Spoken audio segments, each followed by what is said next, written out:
baca alam pada diri.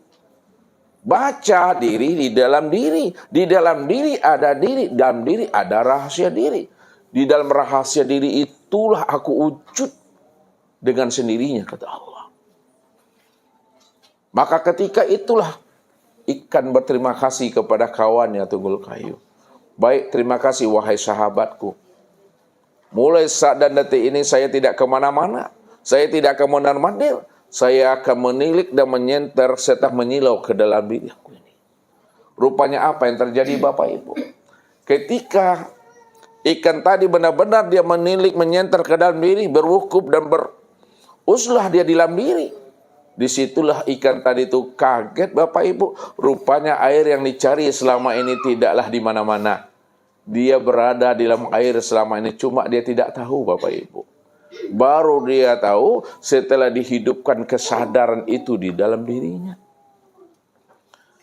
Jadi untuk mencari dan menemui Tuhan itu tak perlu Bapak Ibu kemana-mana. Cukup tilik senter ke dalam diri ini. Buka tabir rahasia diri.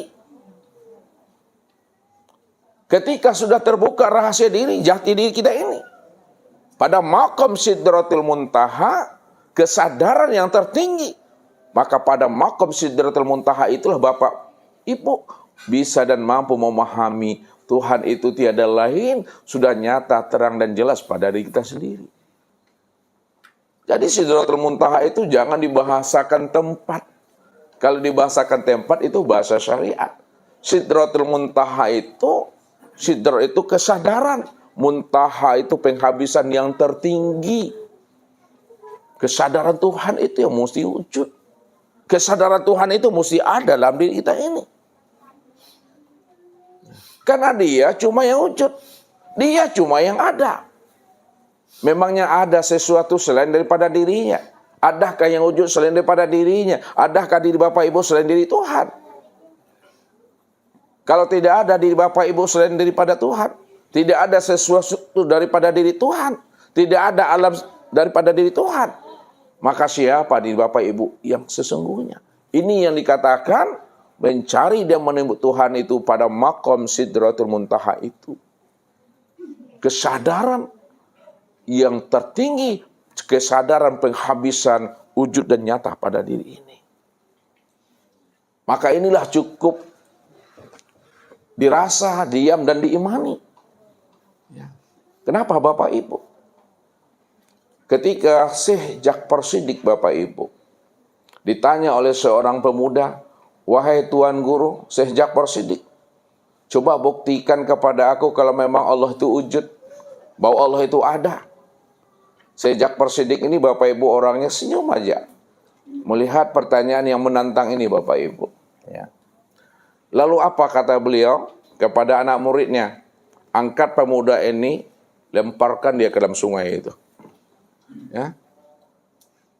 Nah, diangkatlah pemuda yang bertanya tadi sama anak muridnya, lalu dilemparkan ke sungai itu. Ketika dah dilemparkan dalam sungai Bapak Ibu, rupanya kawan tadi itu tidak pandai berenang dah, mencagik-cagui isinya.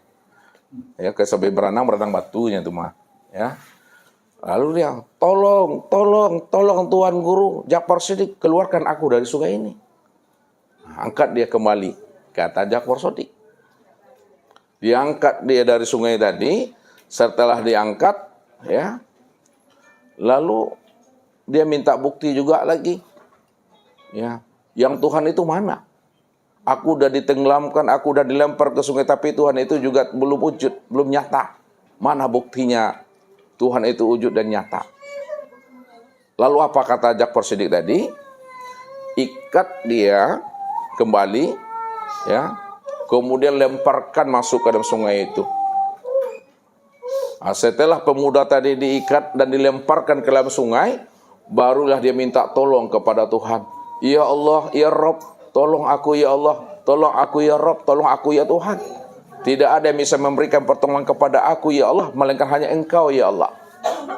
Nah, ketika itu Ja'far Shiddiq bilang, keluarkan dia dari sungai itu, bawa dia ke sini.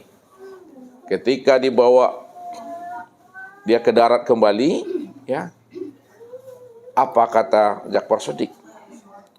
Siapa yang membantu kamu? Siapa yang menolong kamu kalau bukan Tuhan? Jadi pandanglah yang wujud itu, bahwa yang wujud itu hanya Dia semata-mata, yang sudah sempurna rupanya, yang sudah sempurna bentuknya, yang disebut namanya dengan insan. Maka disitulah orang yang mampu memahami akan rahasia dirinya tadi. Disitulah dia bisa mengenal bahwa Allah itulah yang wujud dan yang nyata pada dirinya, yang disebut namanya dengan insan. Maka dikatakan al-insanu nafsi wa ana nafsahu. Insan itu adalah diriku dan akulah insan itu yang sebenar-benarnya. Wallahu sirri wa nasirahu. Allah itulah rahasiaku dan akulah rahasianya Allah itu yang sebenar-benarnya. Ini yang mesti dilatih Bapak Ibu.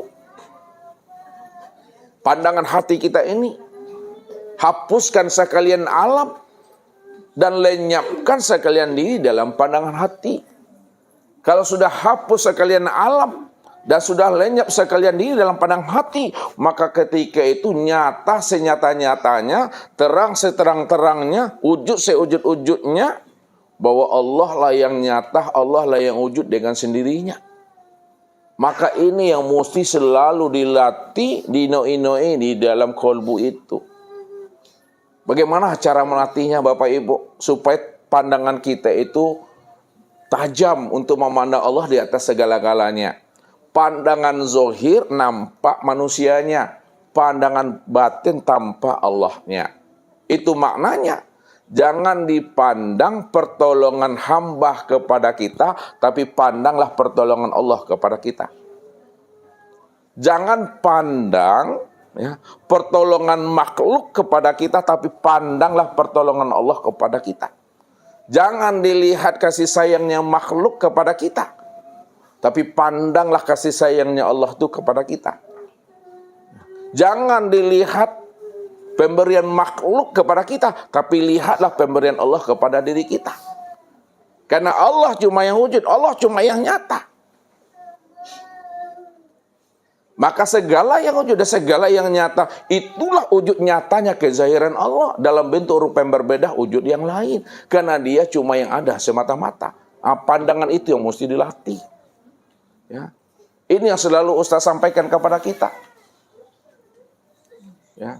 Pandang Allahnya apa yang dilihat oleh mata, dan jangan melihat apa yang dilihat oleh mata. Kalau kita memandang apa yang dilihat oleh mata, maka yang nampak adalah teman dan sahabat, yang nampak adalah kawan, yang nampak adalah manusia. Tapi pandanglah Allahnya apa yang dilihat oleh mata, maka disitulah kita mampu memandang wujud nyatanya Allah itu pada sahabat, teman, dan kawan. Zahirnya disebut teman, zahirnya disebut kawan, zahirnya disebut insan. Tapi pandangan batin itu tiada lain adalah Allah.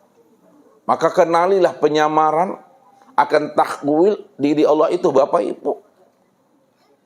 Supaya pandangan kita itu betul-betul pandangan yang tembus. Pandangan yang mampu memandang Allahnya di atas segala-galanya itu. Ini yang diungkapkan oleh Abu Bakar As-Siddiq, Umar bin Khattab, Utsman bin Affan, Ali bin Abi Thalib. Ma ra'aitu syai'an illa wa ra'aitullahu ba'dahu. Ma ra'aitu syai'an illa ma ra'aitullahu qablahu. Ma ra'aitu syai'an illa ma ra'aitullahu ma'ahu. Ma ra'aitu syai'an illa ma ra'aitullahu fih. Apa kata Abu Bakar? Ma ra'aitu syai'an illa ma ra'aitullahu qablahu. Tidaklah aku melihat suatu peristiwa ya Rasul pada diriku dan di luar diriku, melainkan aku mampu memandang Allahnya sebelum peristiwa itu. Apa kata Umar bin Khattab? Disempurnakan kasabnya. Ma ra'aitu syai'an illa wa ra'aitullahu ba'dahu. Tidaklah aku melihat suatu peristiwa ya Rasul pada diriku dan di luar diriku, melainkan aku mampu memandang Allahnya sebelum peristiwa dan setelah peristiwa itu. Lalu disempurnakan kembali kasabnya oleh Utsman bin Affan. Ma ra'aitu syai'an illa wa ra'aitullahu ma'ahu. Tidaklah aku melihat sesuatu peristiwa ya Rasul yang lampau, sekarang maupun yang akan datang, Sebelum peristiwa, setelah peristiwa, beserta peristiwa aku ini mampu memandang Allahnya. Lalu kasabnya Abu Bakar, Umar dan Utsman ini disempurnakan oleh kasabnya Ali bin Abi Thalib. Apa kata beliau? Ma ra'aitu syai'an illa wa ra'aitullahu fihi. Tidaklah aku melihat suatu peristiwa dan kejadian ya Rasul yang lampau sekarang maupun yang akan datang, melainkan aku mampu memandang Allah sebelum peristiwa, setelah peristiwa, beserta peristiwa, dan segala peristiwa itu adalah Allah. Itu pandangan yang putus itu. Jadi kalau kita tidak mampu memandang Allah, yang telah wujud, yang telah nyata, yang telah zahir, Dia yang awal, Dia yang akhir, Dia yang zahir, Dia yang batin, Dia yang wujud dan Dia bersifat. Namanya itu, Bu. Itu yang butuh sange itu. Ini yang dikatakan oleh Rasul. Man nazara ila say'in malam yarallaha fihi bahwa batil. Barang siapa yang bisa memandang kepada ayah ibunya, bisa dia memandang kepada suami istrinya, bisa dia memandang kepada anak cucu menantunya, bisa dia memandang kepada teman dan sahabatnya, tapi dia tidak mampu memandang Allahnya yang sudah wujud dan nyata pada suami, istri, anak cucu dan menantu, teman dan sahabat. Itu yang butuh sange itu, Bapak Ibu. Benar-benar buta. Karena belum muncul kesadaran Tuhan di dalam dirinya. Belum duduk makamnya pada makom Sidratul Muntaha. Dia masih dipermainkan oleh akal pikirnya. Dia masih dijajah dan dirantai oleh dunia dan nafsunya. Sehingga apa? Dia wujud, Allah pun wujud. Dia hayat, Allah pun hayat. Disitulah dia menyanding-nyandingkan dirinya dengan Tuhan. Padahal dia senantiasa mengucapkan suatu kalimat, la haula wala quwata illa billah. Selalu diucapannya itu. Tapi di balik ucapan kata-kata itu, dia tidak sadar. Sebenarnya dia sedang menantang Tuhan. Dia sudah akui di hadapan Allah, aku tidak ada daya dan upayaku, melainkan hanya Engkau ya Allah. Tapi di balik kata-kata itu, dia sebenarnya menantang Tuhan, tapi dia tidak sadar. Di mana dia menantang Tuhan? Namun dia tidak sadar. Ketika dia beramal, ketika dia berbuat, ketika dia bekerja. Aku beramal karena usahaku, aku beribadah karena ikhtiarku, aku sukses karena aku.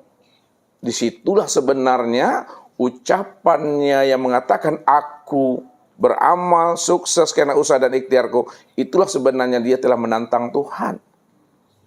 Ya, nggak sadar dia bahwa dirinya itu benar-benar adalah mati yang sebenar-benarnya.